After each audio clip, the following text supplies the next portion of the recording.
What's going on, YouTube? Welcome to Fresh Review. If you're new to the channel, what we do here review each and every game of the 2024 NFL season. This is our wild card weekend review.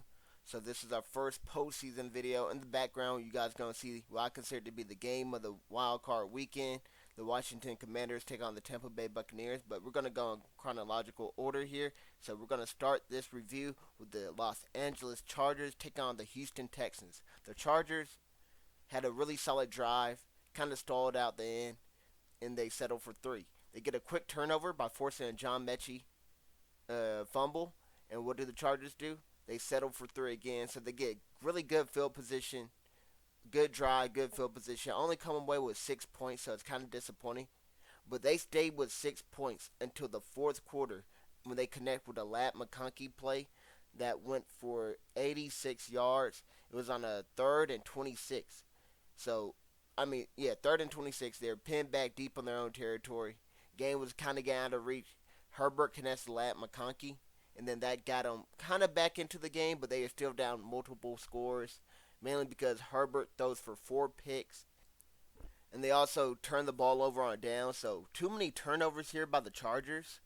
One of those picks Herbert threw was a pick six. So, of course, that's always inexcusable. One sailed high, tried to hit Lat McConkey, went over Herbert's head, went to Eric Murray, who was able to catch it and then run in for the touchdown. He also threw nearly another pick six to Derek Stingley. That one went off of Will Dissly's hands. He also threw another pick to Derek Stingley, so Derek Stingley got 2 picks this game. Really big game here by Derek Stingley. The second pick, they're down a lot. You're trying to force something, make something happen. It is what it is by me. Overall, the Chargers, they're up 6-0, and you stalled for such a long period of time. You got too many turnovers. You shot themselves in the foot here. Now, J.K. Dobbins and Gus Edwards aren't great running backs after the knee injuries they had. They're really good in Baltimore, but their knee injuries and stuff. I like for them to draft a running back here. I've seen some mock drafts where they get Ashton Genty. I think that's a great pickup if the Chargers are able to get him, because they need a running game. They put a lot of pressure on Herbert here, but you look at Herbert. He's one of those quarterbacks you kind of have in that top five conversation. Of course, the top four are locked with Mahomes, Allen, Lamar, Burrow. But who's number five? You could make the case for Herbert. He's been really elite this season. He threw more picks in this game than he did all for the first 17 games of the season that he played. All regular season. So that's insane to think about. He took such great care of the ball, and then see a game like this, kind of uncharacteristic. But then you also remember postseason Herbert, man. Now I'm not trying to start any narratives or anything, but we go look at the choke job they did to Jacksonville. That's inexcusable. Being up 27-0 and losing that game, they stalled in the second half, and then they stalled again here for quarters 2, 3, and a lot of quarters 1 and 4. But Lat McConkey has a great game here. 9 catches, 197 yards, 1 touchdown. The Nets' closest person in receiving yards was Will Dissly with 16 receiving yards. All that was going for the Chargers here was Lat McConkey. So the first round pick, Lat McConkey, and the other first round pick, Joe Alt. Great picks there by the Chargers, but the other skill positions will need some help. Now we go look at the flip side. Got the Houston Texans here. C.J. Stroud, 282 passing yards, 1 passing TD, 1 interception, almost 2 interceptions. He almost threw another one to Derwin James, but Derwin James wasn't able to get maintain control of the ball all the way through the ground, so they ruled it incomplete. On the ground, Joe Mixon, 106 rushing yards and a rushing TD. He also fumbled here. And then Nico Collins, there's the Nico Collins show. He showed a lot of big time conversions here for Nico Collins. 7 catches, 122 yards, and 1 TD. The next closest person for them was Xavier Hutchinson, 1 catch for 34 yards. So, it was one of those things where it's a Nico Collins show. Joe Mixon is solid as well, but the Texans look solid here. I'm going to be honest as always. I'm going to go ahead and tell you guys my predictions. I picked the Chargers to win this game, so I was super disappointed in the Chargers. I thought with the way the Texans kind of been struggling after they looked so hot, they lost a lot of wide receivers, Diggs and Tank Dell. I'm like, I just don't think they got enough offensive firepower to beat the Chargers, but the Texans defense showed up and they showed out here. So they will play the Kansas City Chiefs next week. They had to go on the road for that one. I will give out my predictions for that matchup as well after each and every game. I'll tell you guys who I predicted to win. But This game, final score 32-12, Texans won. I thought this game was below average. I'm giving it a 45 out of 100. Now we're going on to our next game, which was a divisional rematch. So it's the best of three. It's tied 1-1. This is the grudge match between the Baltimore Ravens and the Pittsburgh Steelers. This game is over at halftime. The Ravens were up 21-0, and when you play the Ravens, you want to be up on them because if you're down to the Ravens, that allows them to just run the ball and stay in their run packages and stuff like that. And Derrick Henry and Lamar is too deadly of a tandem. As you can see, Derrick Henry is our cover athlete for this week. And Derrick Henry finished his game with 26 carries, 186 yards, and 2 rushing TDs. He iced the game with a 44-yard TD run right up the middle. He was pretty much untouched. The former Raven, Patrick Queen, was there to try to make a tackle. Derrick Henry didn't even give this man a stiff arm. He gave him a soft arm. Patrick Queen just made a business decision. So that put the game at 28-7, and that pretty much ended the game. The Ravens looked really good here offensively. Lamar Jackson, 175 passing yards, 2 passing TDs. Did a great job extending a bunch of plays, though. And then he also got you 81 rushing yards on the ground on 15 carries. I already went over Derrick Henry's stats. Isaiah likely led the way for them with 3 catches, 53 receiving yards. And they had no Zay Flowers this game. So hopefully Zay Flowers can come back next week against their game for the game against Buffalo. But overall, Ravens looked really solid offensively here. Looked solid defensively as well. They won this game 28-14. We're going to look at the flip side, the Pittsburgh Steelers. You look at the stats, you're like, oh, Russ had a solid game. When they need you to convert on third down, you have to convert on third down. So the Ravens go down, they get a touchdown. Ideally, you respond, go get a touchdown your own. You go 3 and out. The Ravens punt, so your defense does what they're supposed to do. You go 3 and out again. So back-to-back 3 and outs to start the game is not what you had in the script. Especially when, usually teams will script out their first 15 plays or so. They did nothing but punt. On the third drive, they also punted, but at least they got a first down conversion there, right? One first down conversion. But they went 5 and out, right? That's another punt. So you're going to halftime down 21-0 just because you keep punting the ball. That's inexcusable. When they needed you the most, Russ, where were you? Now, Russ, you look at the stats, like I said, solid game, especially in the second half. 270 passing yards, 2 passing TDs. It looks solid, but they also have no running game here. But they are also down so much, though. Of course, you're not going to run the ball. Najee Harris and Jalen Warren combined for 8 carries for 23 rushing yards. So, you're down 21-0. You got to abandon the run game. You got to air it out. George Pickens had a solid game here. 5 catches, 87 yards, and a receiving TD. Van Jefferson got the other TD on a 30-yard strike. The rest is a perfect deep ball he threw. 2 catches, 37 yards, and a receiving TD there for Van Jefferson. Overall, though, awful game. I will not lie to you. I was highly disappointed in this game. I picked the Ravens to win, and I was very confident in that prediction. I was confident in the Chargers prediction as well, but more so in the Ravens. But this was an awful game. AFC North football, you think physicality, you think defense, ferocious hits, you think all this stuff. We got really none of that. You got the Steelers just not showing up. I know they're on the losing streak. So, it reminds me of my Eagles from last year when you just see the collapse happening. Like, oh yeah, it's gonna be bad, but dang, you don't know how bad it's gonna be till it actually happens. Like I said though, I thought this was an awful game. I'm giving this game a 20 out of 100. Now we're going on to our next game, which is the final AFC game, and so it's the Broncos versus Bills. I really didn't like how they did all AFC games. Right? Even when I saw the schedule, I said, why are the AFC going first for all 3 of these? And then after seeing it, I completely agree they should have not. We need some NFC games mixed in here because these AFC games were absolute blowouts. This might have been the worst one. The Bills win this game 31-7. And the craziest thing about this game is the Broncos scored first. They strike with a deep ball, perfect throw here by the Oregon teammates, Bo Nix to Troy Franklin. Bo Nix hit Troy Franklin right on the money. It is a 43-yard TD bomb. Other than that, Troy Franklin, 1 catch, 11 yards. After that, the next person was Javonte Williams, 2 catches, 14 yards. With the exception of Cortland Sutton, who led the way for this team, 5 catches, 75. But after that deep bomb to Franklin, only Cortland Sutton getting anything going. Bo Nix led this team in rushing with 43 rushing yards. He also had 144 passing yards and that one TD. There's a whole bunch of punts and stuff here by this team, and that's pretty much why they weren't able to capitalize on anything after that. They went three and out their next drive. The drive after that, they punted again. And then right before halftime, they tried to kick a field goal for about 50 yards. It doinks off the upright. So instead of going to halftime in a 10-10 game, where it's anybody's game, they're still down 7-10. Now they go three and out back to back coming out of the halftime. And that allows the Bills to expand their lead. And the Bills did a risky thing here. After the first three and out of the Broncos, the Bills, they're up 13-7. They could have kicked a field goal. And I thought they should have kicked a field goal. They go for it on 4th and 1. Josh Allen scrambles around. He buys time. Time was on sale. He was buying all of it. 50% off. He extends the play. Looks in the back of the end zone. 4th and 1. All you need is 1 yard. Throws the great ball to Ty Johnson, who does his sliding catch.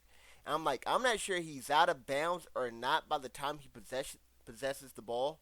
They ruled it a touchdown on the field. They said the call stands. It was a touchdown. That's a big call there. And, it's a great play and stuff. But that's a big call. I'm not sure wholeheartedly, but, they said wasn't enough to overturn it. So, fair enough. Bills scored on that, then got the 2-point conversion. That made it 21-7. Broncos, we need y'all to go do something. They go three and out again. So that's the one that really hurt them when they went three and out the second time. And then the Bills to score a quick touchdown. That set up the Josh Allen play where he hit Curtis Samuel coming across the middle. Samuel caught it on the right sideline. And then broke two defenders' ankles, ran in. And, that made it 28-7. The game was over. So then the Broncos after that, they're trying to go for it on 4th down. You're down. It's whatever. Who cares? They turn it over on downs, back-to-back drives. I mean, they just stall after that opening drive touchdown. And this is one of those games where I like the Broncos defense a lot, and I like the Bills a lot. But I just felt like the Bills were going to win this one. I was more confident in the Bills than any of the other AFC teams. But I wouldn't have been surprised if Bo Nix and Sean Payton pulled off the upset here. It wouldn't have shocked me. I thought this game could have been a little bit better. And after watching it, I'm like, dang. If only the Bengals were in here. Because imagine the Broncos lose to the Chiefs or the Chiefs beat the Broncos. However way you want to put it. If the Chiefs play their starters and stuff and they win that game. Man, the Bengals and Bills would have been a classic in my opinion. That would have been a very entertaining game. Instead, we got the Broncos and Bills, and it's very disappointing. I'm curious to see where the Broncos go next season. Again, young rookie quarterback. Nobody really expected for the Broncos to do this good, especially when they able to do anything with Russ. You come in here with a rookie quarterback, and you get to the playoffs the first year with him. Maybe this team can make some improvements next year. Maybe it was a lucky year. We had to wait and see how Bo Nix continues to develop, how the Broncos build around him and stuff. But Bo Nix looks like a solid quarterback. But now we get the most anticipated matchup next week. And I think it will be a Game of the Year candidate. The Buffalo Bills taking on the Baltimore Ravens. Of course, those two teams played earlier in the season, and that game was a blowout. I think that will be a different game. I'm not sure who I'm picking in that game. I'm going to have to think long and hard about that one. Battle of the MVP candidates. We're going to see who's the real MVP. Now, as I always say, though, the MVP is a regular season award. So whoever wins that game, I'm not going to be like, oh, yep, that person deserves it over the other one. So Lamar Jackson and the Ravens win. I'm not going to say, oh, Lamar Jackson's obviously the better player than Josh Allen. He's the MVP. He beat him in the regular season. He beat him in the postseason, whatever case may be. If Josh Allen, the Bills win that game. I'm not going to say Josh Allen's the real MVP. He should win that. It's obvious he won in the postseason and had the better team record, whatever the case. And the postseason game will not matter in terms of my MVP opinion. And I believe that the MVP should be Lamar Jackson. And it's tough because Lamar got it last year. I think I said this, but I disagree with the one he got last year. I thought it was unjustified. It looks like he's going to be back-to-back, so he's going to get his third one. Only two of them. Like, this is actually his best season. He should have only been two-time. So I can understand some people trying to go Josh Allen for the pity award, maybe. It reminds me of the Jokic and Embiid situation. But, like I said, the postseason game will have no effect on that whatsoever. I stand on that every single time. And upon further review, I was debating between Saquon Barkley and Jamar Chase, who should be the OPOY. It is Saquon Barkley. And that's going to lead us to our next game, which is the Green Bay Packers take on my Philadelphia Eagles. Now, remember last week, unfortunately, Christian Watson just got injured. So the Packers already didn't have an elite wide receiver. But what they did have was an elite deep threat option in Christian Watson. 6'4" guy, runs a 4.2 type 40, track speed, you know, so he could make you play too high safety, right? Or shade coverage that side, whatever the case may be. They lost him. I thought that was a big loss for them because Dontavius Wicks has a drop problem. I don't think Jaden Reed's a number one. I don't think Watson's a number one either. Don't get it twisted. But, like, they got a bunch of wide receiver twos and threes. And you look at the Eagles, they got elite corners. So this was an easy shutdown game here by the Eagles. Jordan Love, 212 passing yards, 0 TDs, 3 interceptions. You love to see it. The Green Bay Packers get held to only 10 points. They start the drive off, opening kickoff, pow, right in the kisser. What do? We pop somebody in the mouth, recover the fumble. And if I'm not mistaken, this Nixon guy for Green Bay was a Pro Bowl or All-Pro kick returner, right? So one of the best in the league. Fumble opening play, and a returning Jalen Hurts connects with Jahan Dotson to get a TD. Then the Eagles force a punt. They force another punt. We end up getting a field goal a little bit later and stuff. But we go up 10-0. You get an interception early. Unfortunately, we weren't able to capitalize off of that turnover. Then the Green Bay Packers are down 10-0 still. They miss a field goal. So they put together this nice long drive. And then they miss a 38-yard field goal wide right. Which was interesting because when you're on the right hash and you miss wide right, it's like the Blair Walsh effect. Like, what are we doing? This is the Blair Walsh effect. But they missed that one, so they needed that one to get some points before half, but they weren't able to do that. After half, they did force a punt, so kudos to their defense coming out. Now, only being down 10-0 after fumbling the opening kickoff and going down 7-0 off rip, Packers were still in this game. Now, they go down. They put together a really nice drive after they forced a punt on the Eagles, but they weren't able to capitalize after getting a penalty flag that made it 1st and goal. They weren't able to capitalize. They had a dude open. Jordan Love kind of overthrew him, diving for a catch. So they had to settle for 3 this time. Brandon McManus makes the field goal. He only missed 1 field goal in the regular season, so good to see that he missed one here as an Eagle fan. Now, we got to respond, and we do. We had Dallas Goedert on a little quick flat route, and Dallas Goedert gives a man a talk to the hand, hit the Heisman pose on him, stiff arm right to the face, Derrick Henry style, runs into the end zone down the left sideline.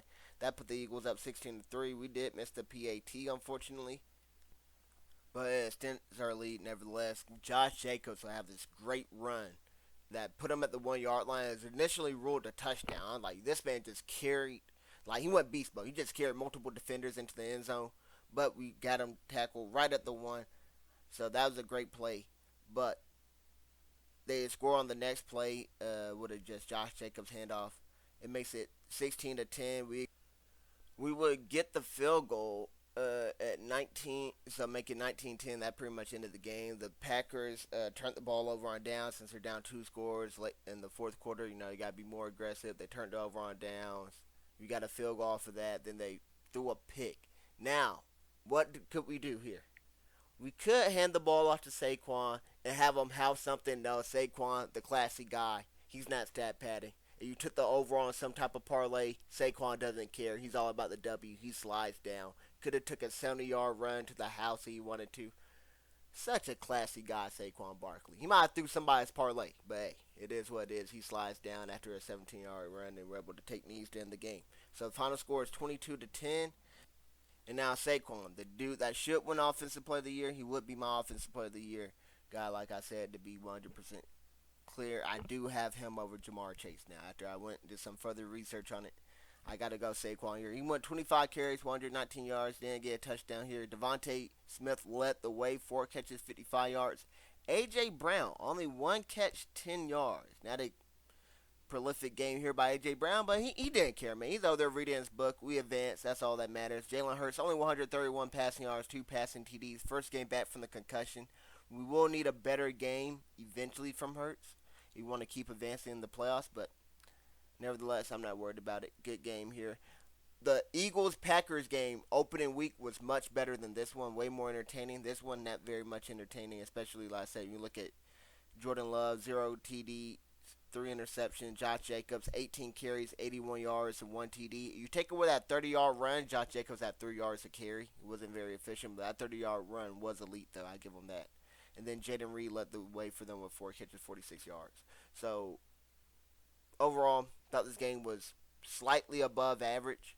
I'm gonna give it a 57 out of 100. And now we got a game that made me say, okay, my grading system isn't busted. Because I'm like, maybe I'm just not hyped about playoff football or something. None of these games really been doing anything. They haven't tickled my fancy.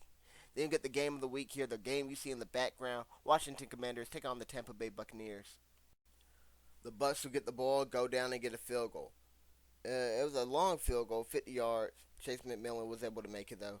Now we look at the Washington Commanders. They were getting in field goal range at the 20-yard line, but it's Dan Quinn, 4th and 2. What do? They decide to go for it, and they don't get it. So I thought they should have took the points there, just make it a tie game, 3-3. They tried to gamble, didn't pay off. They forced a punt, and then they come back with a touchdown. So it's a great throw here by Jaden Daniels. He went through his progressions, saw Diami Brown open in the back of the end zone, hit him right there for a 10-yard strike. Got an N1 too because of roughing the passer. So they made it 7-3. After that, they would force a quick 3-and-out. Then they put together a long drive of their own. This long drive would result in them settling for a 52-yard field goal. So it made it 10-3. Tampa Bay, you scored early. You don't get ball back at half. How do you respond? They go down 7 plays, 74-yard drive. Baker Mayfield makes some big time throws. Mike Evans was cooking Marshawn Lattimore all first half, and then it ended with Mike Evans drawing a defensive PI on Lattimore. That put the Buccaneers at the 1-yard line. They go right back to Mike Evans the next play on a quick slant. Mike Evans catches the touchdown on Lattimore. He makes it 10-10. So that happened right before half. It was like 10 seconds left when Mike Evans caught the touchdown. So going to halftime in a 10-10 game. Now, the Commanders would come out after halftime and feed Diami Brown. He had 2 big plays, both over 20 yards, that got them the 1st-and-goal inside the 5. The Commanders were not able to capitalize, though, so they had to settle for 3. Super disappointing here by the Commanders. The one to punch that in, of course. But I was kind of surprised they settled for 3. I wouldn't have been surprised they went for a 4th-and-goal from the 4-yard line or 3-yard line, whatever it was on 4th down. But they decided to settle for 3. They take their 13-10 lead. The Buccaneers would just give the ball to Bucky Irving, hand off, quick screen, whatever the case may be, and then they cap it off with a Bucky Irving flat route. He just get a walk-in TD that way. So Buccaneers extend their lead 17-13. The Commanders go down the field again. This time they see Diami Brown in the end zone. It's 3rd-and-10. They're like at the 30-yard line. Jaden Daniels throws it up to him. PI. So that gives them 1st-and-goal at the 1. They're not able to punch it in. They go for it on 4th down instead of settling for 3. And there might have been a PI call that was missed on Zach Ertz. They just let him play. So it was a no call. It's 50-50. It wasn't egregious or anything. There was a flag there. I wouldn't have been mad. There wasn't a flag. I'm not really too mad either. It's whatever. So Buccaneers get a stop on downs. Great play here by the Bucks. What do the Bucks do?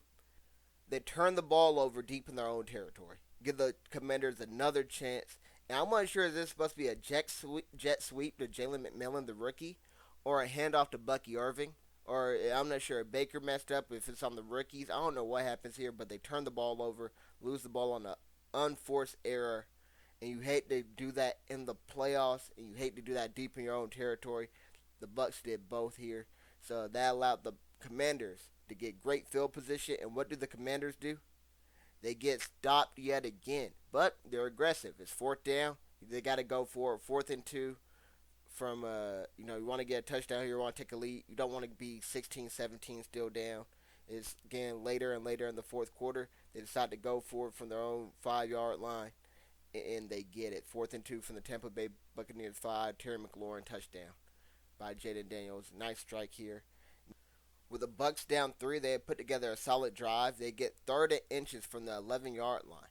And I kid you not, I thought there was a false start, offsides. This play looked insane. I'm not sure what happened. The center inadvertently hiked the ball or what. It was insane to watch because it's third and inches. And as an Eagle fan, I'm just tush push that. That's easy work. I'm talking about actual inches. They needed like 5 inches. And they get blown up on the backfield. And they tried to do a stretch handoff. Like the Commanders just got through there. The old line for the Bucks just didn't move. I don't know what that was about. So instead of them getting a touchdown, that put the pressure on the Commanders to go get a touchdown. They had to settle for a field goal. So that tied the game. The Commanders milked the rest of the game, got the game-winning field goal, and that was all she wrote. So, spectacular game here from start to finish. Lots of twists and turns. Loved it. 98 out of 100.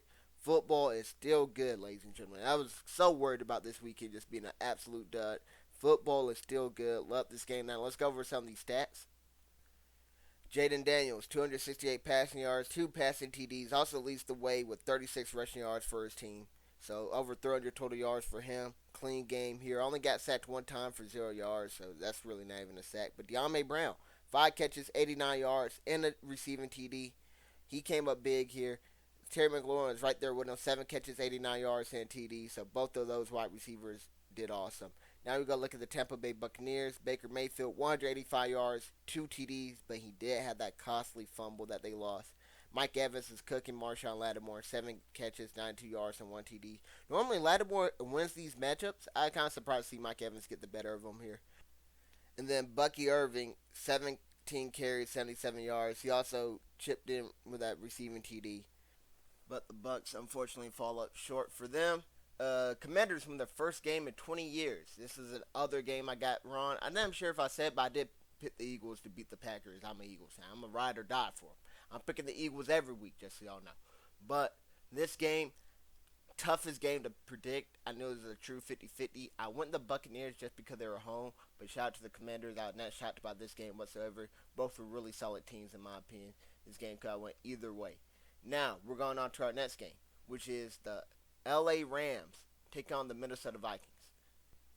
Now, this game would start with the Rams getting the ball first. They would go down the field. They get 4th and 1. Get the Vikings to jump off sides. That extends their drive, allows them to get a touchdown. That put them up 7-0. Now, later in the game, it would be 10-3. The Vikings are looking to go drive down the field, tie the game up.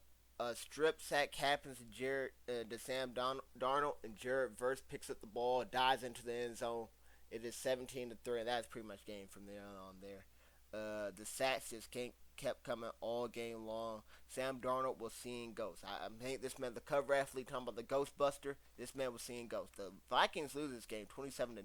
So they put at 9 points. Sam Darnold got sacked 9 times. So I don't know if it was a Sam Darnold thing, an O-line thing, a play calling thing. I don't know what was going on here. Maybe the Rams defense is just like that. But I'm like, you would thought Aaron Donald came back out of retirement. This game was out of control. We're going to talk about the Vikings real quick. Sam Darnold, 245 passing yards, 1 passing TD, 1 interception. I already said he got sacked 9 times. This man fumbled his bag. I thought he was finna go somewhere to a desperate team. They're finna sign him to a big deal, whatever. He wasn't going to pan out on that other team probably, if I had to bet. But, I mean, maybe he still goes somewhere. But he probably fumbled some millions upon millions on this one. You want to count the turnover on downs as a quarterback turnover? And he had 3 of those as well. So that's a total of 5 turnovers. You gotta look at, well, go ahead and keep talking about the Viking stats real quick. But Aaron Jones, 13 carries, 48 yards. I'm not sure he's gonna be there next year. Old player, might be wanting a large contract. I think they should just draft somebody. Loaded running back class. That's what we should do, in my opinion. Wide receiver wise, T.J. Hawkinson got the 1 TD for him. He finished with 5 catches, 64 yards, and a TD. He led the way. Jefferson had 5 catches, 58 yards. Now we go look at the Rams on the flip side. Matthew Stafford, clean game here. 209 passing yards, 2 passing TDs. Kyron Williams, 16 carries, 76 rushing yards. And then Tyler Higbee led the way for them. 5 catches, 58 yards. Cooper Kupp only had 1 catch. It was for 29 yards, but 1 catch. Kind of surprising there. by the Triple Crown, former Super Bowl MVP. And then Puka Nakua is right behind Tyler Higbee with 5 catches, 44 yards. But the Rams didn't really have to do too much this game. They won off of their defense, great field position, stuff like that, took good care of the ball. Now, this game I had the Vikings winning, so this is a crazy shocker to me. And the Vikings only lost to 2 teams all year, but they lost 4 games.